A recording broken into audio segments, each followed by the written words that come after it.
Hi, I'm John Stevenson, and we're going to dig a bit deeper into our study of biblical interpretation as we talk about how to do a word study. Now, right away, I have to give a disclaimer.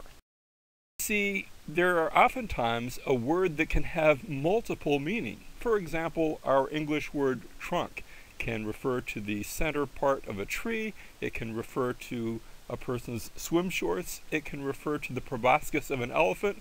It can refer to the back of your car, or it can refer to a suitcase. All of those words are described with that single term trunk. Likewise, there are Greek words that oftentimes have more than one meaning. There's also what we could call an etymological fallacy. That is, that words are often more than the sum of their parts. Etymology is the study of the origin of words, and sometimes you can have a word that's made up of a compound, two words put together, and yet the final meaning will be more than just those two words. For example, the word butterfly isn't really that much about butter or flies. It's a separate word that has a distinct meaning. Another exegetical fallacy is that original meanings do not necessarily govern the meaning in later texts.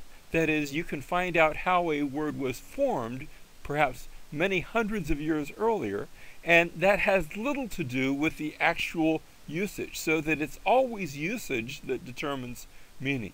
Usage at the time of the writing, not usage hundreds and perhaps even thousands of years earlier.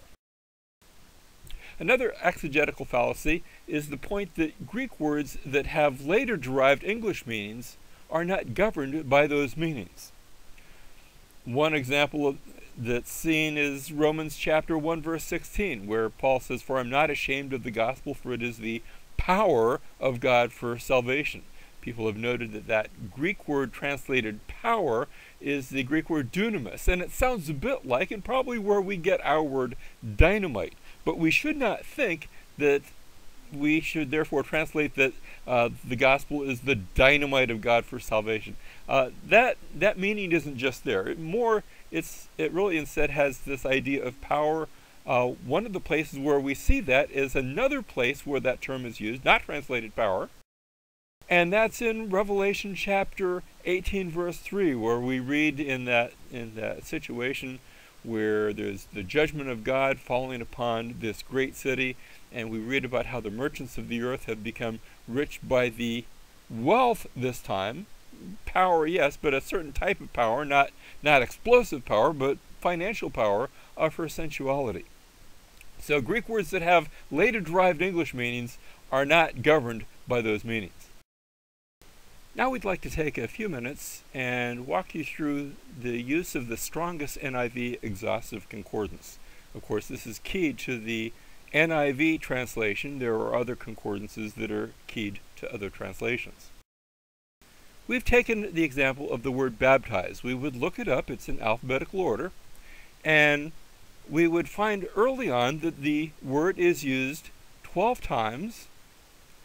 Notice the number 12 there is saying it's used 12 times in the New Testament. Now that's just the word baptized by itself. It's reminding me, and it tells me that I should also take care to look up the word baptism. Baptisms plural, Baptist, baptized, baptizing. In other words, other ways that it's used, the same word, essential word, is used in the English language. Once I've looked up the word, I look all the way over to the right, and there's a little numeric key.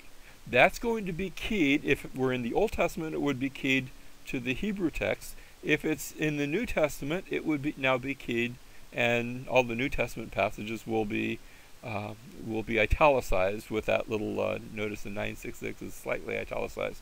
That's just a reminder to use the New Testament section of the book. And so what I do is I look up that number over here, following it into the Greek section. There's going to be an English section, a Hebrew section, and a Greek section. Make sure that you go to the right one. And so I look up that number 966.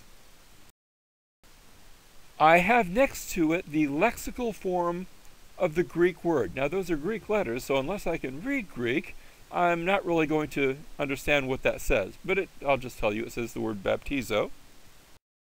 And just in case I didn't know that, next it would have the lexical form transliterated with English letters. So even if I can't read Greek or Hebrew, I can sound it out with those English letters. Next, it tells me what part of speech it is. In this case, it's V for verb, might be N for noun. And then there's a frequency count that tells me how many times that Greek word is used in the New Testament.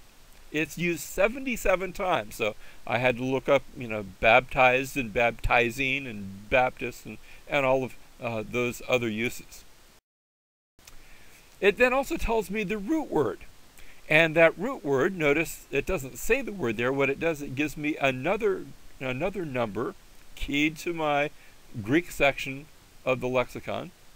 And I look up 970, and I've done this at the bottom of the page here. 970 would be the Greek word babto, where it's a verb and it's used 4 times and has the essential meaning to dip.